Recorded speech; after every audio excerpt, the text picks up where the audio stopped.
Dear students, today we discuss partial differential equation for BA BSc third semester. So first we discuss about the what is partial differential equation. आप already पढ़ चुके हैं differential equation के बारे में. कोई भी इक्वेशन है उसको डिफरेंशियल इक्वेशन कब बोलते हैं, जिसके अंदर आपके पास एक डिपेंडेंट वेरिएबल और एक आपके पास इंडिपेंडेंट वेरिएबल होता है. लेकिन in case of a partial differential equation, the partial differential equation क्या होती है? An equation involving the derivatives of a dependent variable with respect to more than one independent variable is called a partial differential equation. समझ गए बच्चों? एक ऐसी equation जिसके अंदर जो आपके पास डेरिवेटिव होते हैं, derivative of a dependent variable, वो क्या हो? With respect to more than one independent variable. एक ऐसी इक्वेशन जिसके अंदर एक से ज्यादा इंडिपेंडेंट वेरिएबल होंगे, that equation is called the partial differential equation. For example, curly Z by curly x plus curly Z by curly y is equal to k z square. इसमें क्या है बच्चों? जेड तो आपके पास डिपेंडेंट वेरिएबल है, x and Y हमारे पास क्या है? Independent variable. तो दैट इक्वेशन, यहाँ एक से ज्यादा इंडिपेंडेंट वेरिएबल है, तो इसका मतलब ये इक्वेशन किस चीज को रिप्रेजेंट करती है? एक पार्शियल डिफरेंशियल इक्वेशन को रिप्रेजेंट करती है. और similarly double derivative of Z with respect to X means curly two Z by curly x square equal to K times of curly cube Z by curly X cube square plus curly Z by curly Y. Clearly that equation, z is the dependent variable, x and y are the independent variables, so it is a partial differential equation. Another example say curly to u by curly x square plus curly to u by curly y square plus curly to u by curly z square is equal to 0. इस equation में क्या है बच्चों? u तो आपके पास एक dependent variable है और x, y और z हमारे पास क्या है? Independent variable. तो यहाँ पर कितने इंडिपेंडेंट वेरिएबल हैं? 3 इंडिपेंडेंट वेरिएबल है. तो ये इक्वेशन भी क्या रिप्रेजेंट करती है? पार्शियल डिफरेंशियल इक्वेशन को रिप्रेजेंट करती है. समझ गए बच्चों? ये एक ऐसी इक्वेशन जिसके अंदर डिपेंडेंट वेरिएबल,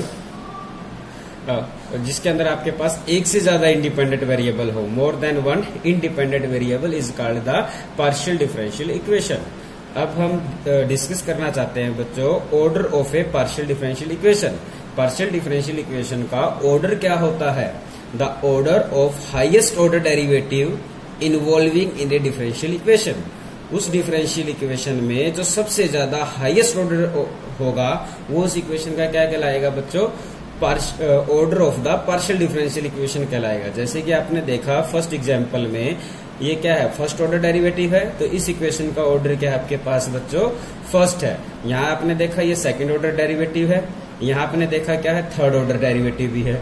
तो इस इक्वेशन का जो हाईएस्ट ऑर्डर डेरिवेटिव होगा वो इस इक्वेशन का क्या कहलाएगा? Order of partial differential equation. तो इस पार्शियल डिफरेंशियल इक्वेशन का ऑर्डर क्या है बच्चों? 3 है. इस पार्शियल डिफरेंशियल इक्वेशन में क्या देखा आपने? सेकंड ऑर्डर है. क्लियर है ना?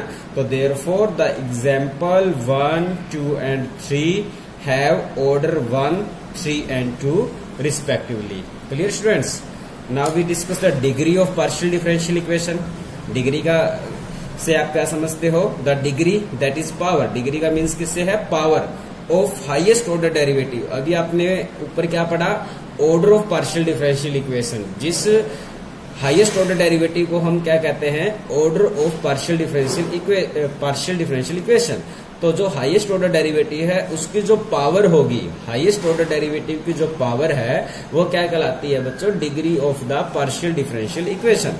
तो degree that is the power of highest order derivative involving in the differential equation is called the degree of partial differential equation. तो इस पार्शियल डिफरेंशियल इक्वेशन का ऑर्डर क्या था बच्चों? 1, और उसकी पावर भी क्या है? 1. तो इसकी जो डिग्री है बच्चों क्या होगी? 1.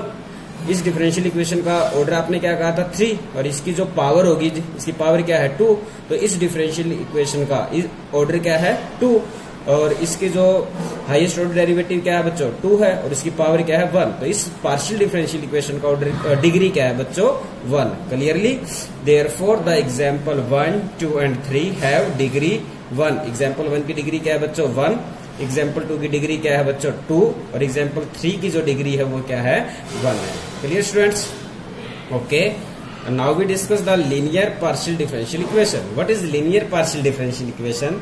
ए partial differential equation is said to be linear. एक पार्शियल डिफरेंशियल इक्वेशन को हम लीनियर कह सकते हैं कब? इफ द डिपेंडेंट वेरिएबल, जो डिपेंडेंट वेरिएबल है जैसे कि मान लिया जाए कि z है and all its partial derivative, और z के कोरोस्पोंडिंग इसके जितने भी पार्शियल डेरिवेटिव है मीन्स करली z by curly x, curly z by curly y and so on occur in first degree only. वो हमेशा किस में होने चाहिए? फर्स्ट डिग्री में होने चाहिए। द डिपेंडेंट वेरिएबल z, मतलब आपके पास पार्शियल डिफरेंशियल इक्वेशन के अंदर z होगा z square, z cube, z4, z5 अगर आपको मिल जाता है, मतलब z पावर की फॉर्म में अगर मिलता है तो वो लीनियर नहीं होगी। और उसके जो पार्शियल डेरिवेटिव है z मीन्स करली z by curly x, curly z by curly y, वो भी क्या होने चाहिए? आपके फर्स्ट डिग्री में होने चाहिए। अगर आपके पास वो फर्स्ट डिग्री से ज्यादा मिलते हैं तो वो भी आपके पास पार्शियल डिफरेंशियल इक्वेशन लीनियर नहीं होगी। सेकेंड पॉइंट क्या है? No product of dependent variable and partial derivative occur.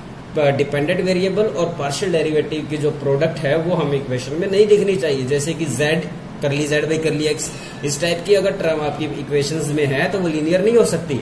z square curly z by curly y, clear? मतलब dependent variable mean z and partial derivative mean curly z by curly x, curly z by curly y, करली 2z by curly x square, करली 2z by curly y square. जो partial derivative है और dependent variable है उनकी product हमें equation में नहीं दिखनी चाहिए। अगर वो प्रोडक्ट इक्वेशंस में है तो वो लीनियर नहीं होगी। क्लियर है? जो क्लियर है बच्चों?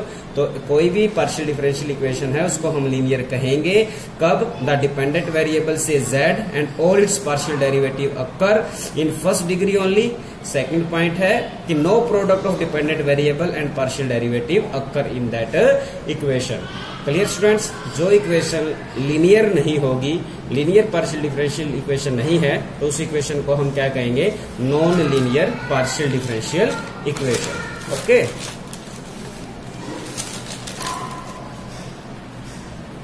फॉर एग्जाम्पल करली 2z by curly x square plus करली 2z by curly y square plus करली 2z बाई करली xy, ये इक्वेशन बच्चों लीनियर है कि इनकी जो डिग्री है वो क्या है बच्चों? 1 है। ये partial derivative of dependent variable with respect to x है, बट इसकी ऑर्डर 2 है, बट डिग्री क्या है इसकी? 1। इसकी भी डिग्री क्या है? 1। इनकी भी डिग्री क्या है? 1 है। तो ये लीनियर पार्शियल डिफरेंशियल इक्वेशन है। करली 2u by curly x square plus करली 2u by curly y square plus करली 2u by curly z square. इस पार्शियल डिफरेंशियल इक्वेशन में क्या है बच्चों? डिपेंडेंट वेरिएबल तो u है और इंडिपेंडेंट वेरिएबल x, y और z है, और सबके पार्शियल डेरिवेटिव के ऑर्डर तो 2 दिख रहा है आपको, लेकिन इसकी डिग्री क्या है? 1 है। तो ये क्या है? Linear partial differential equation. अगर आप ये ले करली z by curly x plus करली z by curly y square करली y is equal to k Z square. इस z स्क्वायर की वजह से हमने कहा था कि डिपेंडेंट वेरिएबल पावर की फॉर्म में नहीं मिलना चाहिए, तो यहाँ पर डिपेंडेंट वेरिएबल पावर की फॉर्म में दिख रहा है, तो इसका मतलब ये लीनियर पार्शियल डिफरेंशियल इक्वेशन नहीं है। ये कौन सी इक्वेशन है आपके पास? Non linear partial differential equation है। क्लियर? इसी टाइप से आपने देखा करली 2z by curly x square plus के करली cube z by curly x cube 2, इसका ऑर्डर 3 है, डिग्री 2 है, तो डिग्री 1 से ज्यादा होगी। अगर डिग्री 1 से ज्यादा है तब भी वो लीनियर पार्शियल डिफरेंशियल इक्वेशन नहीं हो सकती। ये हमारे पास क्या है? Non linear partial differential equation. Clear students? An equation which is not linear, एक इक्वेशन जो लीनियर नहीं है उसको हम क्या कहेंगे? Non linear partial differential equation. In the case of 2 independent variable, जब आपके पास 2 इंडिपेंडेंट वेरिएबल हो x and y will usually be taken as the independent variable। सामान्य तौर पर हमारे पास जितने भी क्वेश्चंस करेंगे, इक्वेशंस होंगी, हम उनमें x और y को हम क्या लेके चलेंगे? इंडिपेंडेंट वेरिएबल, और z को हम क्या लेके चलते हैं बच्चों? z as the dependent variable. Clear?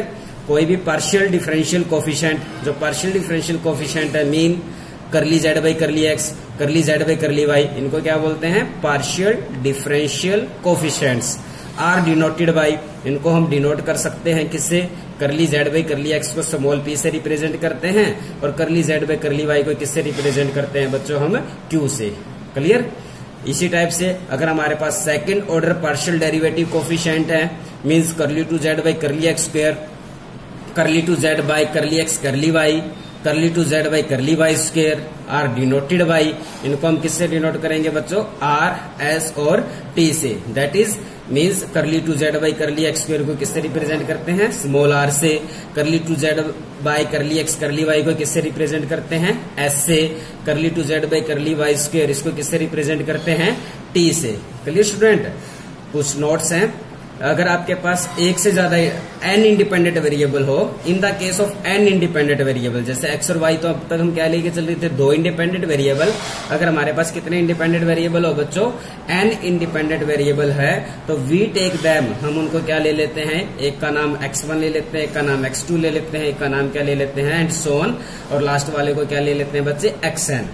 और z अगर हमारे पास डिपेंडेंट वेरिएबल है तो उनके जो पार्शियल डेरिवेटिव होंगे क्या बनेंगे, पहले वालों के तो क्या बनते थे बच्चों, curly z by curly x, x की बजाय क्या आ गया है, x1, तो इसलिए हम क्या लेंगे, करली z बाई करली x1, जिसको क्या लिखेंगे, p1, करली z बाई करली x2, जिसको हम क्या रखेंगे, p2, करली z बाई करली x3, जिसको हम क्या रखेंगे, p3, करली z बाई करली xn, जिसको हम क्या रखेंगे बच्चों, pn। क्लियर है।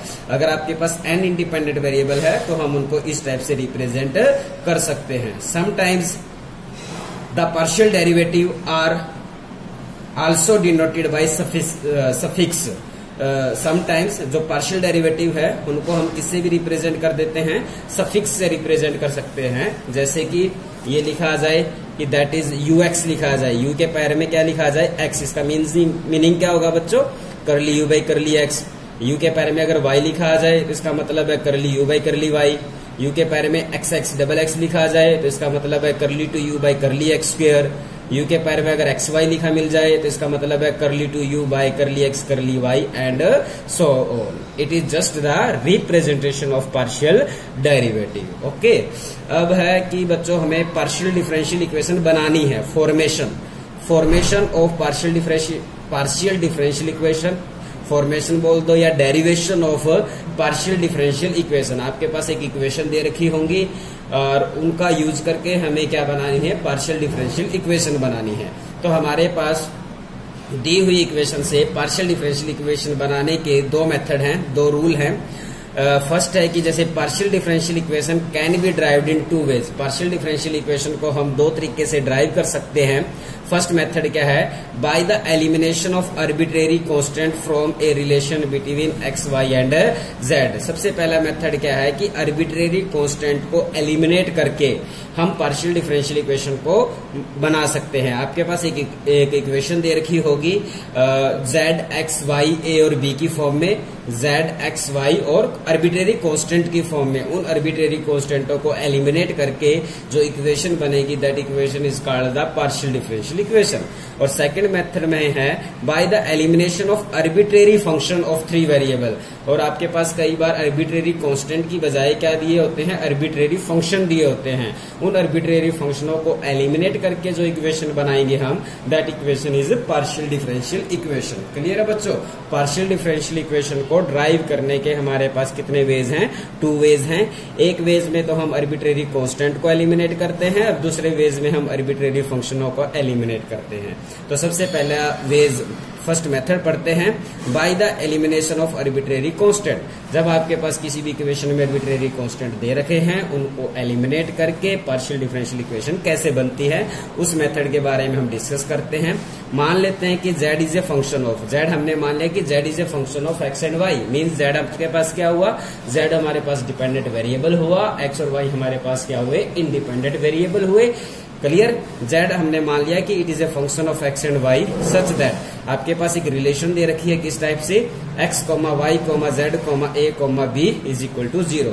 आपके पास एक रिलेशन दे रखी है x, y, z, a and b की फॉर्म में, जहां पर a और b क्या है, where a and b are the arbitrary constant. a और b हमारे पास आर्बिट्रेरी कांस्टेंट है। Clear.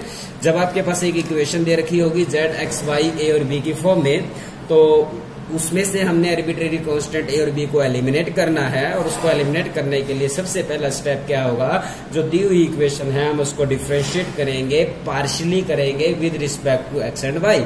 Differentiating equation number 1 partially with respect to x and Y we get. जब इस इक्वेशन को विद रिस्पेक्ट टू एक्स करेंगे तो आपके पास क्या आएगा, curly F by curly x आएगा, और एक्स का derivative with respect to x 1 आएगा, फिर आपके पास क्या आएगा बच्चों, जब हम इस इक्वेशन को डिफरेंशिएट करेंगे आपके पास इस टाइप से इक्वेशन आएगी, curly F by curly X और एक्स का derivative with respect to X आएगा, प्लस फिर आएगा curly F by curly Y derivative of Y with respect to X, plus curly F by curly Z और derivative of Z with respect to X is equal to 0 because z is a dependent variable और x and y are the independent variable. तो यहां से जब हम इसको solve करेंगे तो क्या मिलेगा आपको, curly f by curly x, ये कैंसिल आउट हो जाएगा, y और x, y and x both are independent variable, तो y का derivative with respect to x करेंगे तो 0, तो ये टर्म क्या आ जाएगी 0 और करली f बाई करली z और यहाँ बच जाएगा बच्चों curly z by curly x is equal two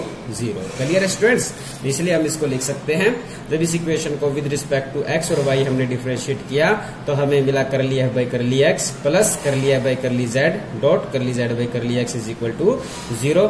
similarly जब विद रिस्पेक्ट टू y करेंगे तो curly f by curly y मिल जाएगा, plus curly f by curly z, z का derivative with respect to y equal to 0 because z is the dependent variable.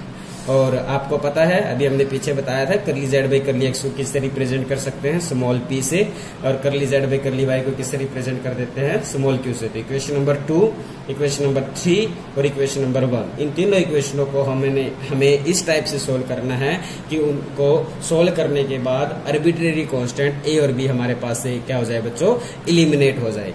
अब अपना target क्या होता है, now eliminating A and B, A और B को हम एलिमिनेट करेंगे, किसका यूज करके, इक्वेशन नंबर 1, 2 और 3। अब बच्चों हमारे पास कांस्टेंट 2 हैं लेकिन इक्वेशंस क्या है, 3 हैं, हम उनको एलिमिनेट कर सकते हैं, इजिली एलिमिनेट कर सकते हैं। भी 2 कांस्टेंट है, नंबर ऑफ इक्वेशंस आपके पास 3 है, तो हम इन 3 इक्वेशंस का यूज करके आर्बिट्रेरी कांस्टेंट ए और बी को एलिमिनेट कर सकते हैं।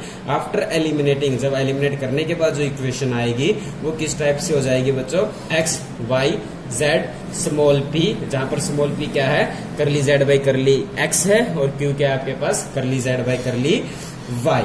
क्लियर है, तो after eliminating we get the equation f x, y, z, p, q which is equal to 0 which is the required partial differential equation of order 1। ये हमेशा जो पार्शियल डिफरेंशियल इक्वेशन बनेगी हमारे पास 2 आर्बिट्रेरी कांस्टेंट को eliminate करने पर, वो जो इक्वेशन बनेगी वो किस ऑर्डर की बनेगी बच्चों, ऑर्डर 1 की बनेगी। क्लियर, नेक्स्ट है डिस्कस ऑन, कुछ नोट हैं इस टॉपिक पे।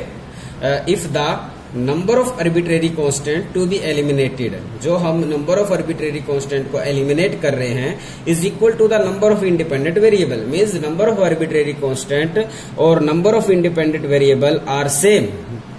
If the number of arbitrary constant to be eliminated is equal to the number of independent variable, then the derived partial differential equation is of first order। समझ गए बच्चों, अगर आपके पास 2 independent variable हैं और 2 ही आर्बिट्रेरी कांस्टेंट हैं तो हमारे पास जो पार्शियल डिफरेंशियल इक्वेशन बनेगी वो किस ऑर्डर की बनेगी, फर्स्ट ऑर्डर की। अगर but if the number of arbitrary constant to be eliminated is greater than number of independent variable, अगर arbitrary constant number of independent variable से ज्यादा हो, मतलब नंबर ऑफ इंडिपेंडेंट वेरिएबल तो आपके पास 2 हो और आर्बिट्रेरी कांस्टेंट अगर आपके पास 2 से ज्यादा हो, मीन्स 3, 4, 5 कितने भी हो, तो आपके पास जो पार्शियल डिफरेंशियल इक्वेशन बनेगी, then the derived partial differential equation will be of second order, वो सेकंड ऑर्डर की हो सकती है या हायर ऑर्डर, उससे भी ज्यादा ऑर्डर की हो सकती है, वो किस पे डिपेंड करेगी, नंबर ऑफ आर्बिट्रेरी कांस्टेंट पे। क्लियर है बच्चों, अगर नंबर ऑफ आर्बिट्रेरी कांस्टेंट और number of independent variable are same तो first order partial differential equation बनेगी। अगर number of arbitrary constant number of independent variable से ज्यादा है तो आपके पास higher order partial differential equation बनेगी। क्लियर स्टूडेंट्स, इस टॉपिक पे क्वेश्चंस देख लेते हैं। जैसे कि ये फर्स्ट एग्जांपल है, सोल्ड फॉर्म ए पार्शियल डिफरेंशियल इक्वेशन, एक पार्शियल डिफरेंशियल इक्वेशन बनाइए bye eliminating of arbitrary constant. Form A partial differential equation by form a partial differential equation by eliminating of arbitrary constant a and b from the equation z is equal to ax plus by plus a square plus b square। पहले student एक partial differential equation बनानी है आपके पास एक relationship दे रखी है z is equal to a x plus b y plus a square plus b square, जहां पर ए और बी आपके पास क्या है, आर्बिट्रेरी कांस्टेंट है। कितने आर्बिट्रेरी कांस्टेंट है बच्चों, ए और बी दो, और कितने independent variable x and Y. तो इसका मतलब जो पार्शियल डिफरेंशियल इक्वेशन बनेगी वो किस ऑर्डर की बनेगी, फर्स्ट ऑर्डर की बनेगी। Given equation is z is equal to a x plus b y plus a square plus b square, और इसको हम ले लेते हैं इक्वेशन नंबर 1। आपको मेथड में क्या बताया था, सबसे पहला स्टेप क्या है, दी हुई इक्वेशन को हम पार्शियल डिफरेंशिएट करेंगे with respect to x and Y. तो differentiating 1 with respect to x and Y we have, जब curly z by curly x, partial derivative of A X is a, B Y 0, A square 0, B square 0, इन सबके partial derivative 0 आ जाएंगे clearly. और जब इसको with respect to y करेंगे, z is the dependent variable, तो इसलिए curly z by curly y आ जाएगा, और ax का derivative with respect to y 0 आ जाएगा, by का partial derivative with respect to y b आ जाएगा, बाकी a स्क्वायर और b स्क्वायर का पार्शियल डेरिवेटिव क्या आ जाएगा, 0। क्लियर है। अब आपको क्या बताया था मेथड में, जो आपके पास इक्वेशन नंबर 1 जो गिवन इक्वेशन है, और पार्शियल डेरिवेटिव करने के बाद 2 इक्वेशन आएंगे, उन तीनों इक्वेशनों का यूज करके हमने आर्बिट्रेरी कांस्टेंट a और b को एलिमिनेट करना है। अब हमने क्या देखा कि a किसके इक्वल है, करली z बाई करली x के, b किसके इक्वल है, करली z बाई करली y के। तो a और b की यहां से वैल्यू उठाकर इक्वेशन नंबर 1 में पुट कर देंगे, और इक्वेशन नंबर 1 में से a और b क्या हो जाएंगे बच्चों, एलिमिनेट हो जाएंगे। तो now eliminating a and b from equation number 1, 2 and 3, a को रिप्लेस कर दो करली z बाई करली x से इक्वेशन नंबर 1 में, और b को रिप्लेस कर दो करली z बाई करली y से इन इक्वेशन नंबर 1। तो we get z is equal to a x था, a को रिप्लेस कर दिया करली z बाई करली x से, और b को रिप्लेस कर दिया करली z बाई करली y से। यहाँ a स्क्वायर था तो curly z by curly x का होल स्क्वायर आ जाएगा, और ये b स्क्वायर था, यहाँ curly z by curly y square आ जाएगा। तो इस इक्वेशन का ऑर्डर क्या है बच्चों, फर्स्ट ऑर्डर है ना, यही तो डिस्कस किया था हमने। अगर दो आपके पास जितने नंबर ऑफ आर्बिट्रेरी कांस्टेंट और उतनी अगर इंडिपेंडेंट वेरिएबल है, तो आपके पास जो पार्शियल डिफरेंशियल इक्वेशन बनेगी वो ऑर्डर 1 की बनेगी। इसका ऑर्डर तो 1 है, बट डिग्री क्या है बच्चों, इसकी डिग्री इसकी क्या है बच्चों, 2 है। Clear students. ओके, तो नेक्स्ट लेक्चर में हम सेकंड मेथड पढ़ेंगे कि पार्शियल डिफरेंशियल इक्वेशन को कैसे बनाया जाता है bye eliminating the arbitrary function. तो इस टॉपिक पर बच्चों आपकी एक्सरसाइज 1.1 है, तो आपसे रिक्वेस्ट है कि आप एक्सरसाइज 1.1 को कीजिए। उसके अंदर जो भी डाउट है, जो भी क्वेश्चंस है आपका नहीं निकल रहा है, वो आप मुझे व्हाट्सएप ग्रुप में बता देना, हम उसको सोल्व करके आपके पास भेज देंगे। क्लियर बच्चे, स्टूडेंट्स, थैंक्स।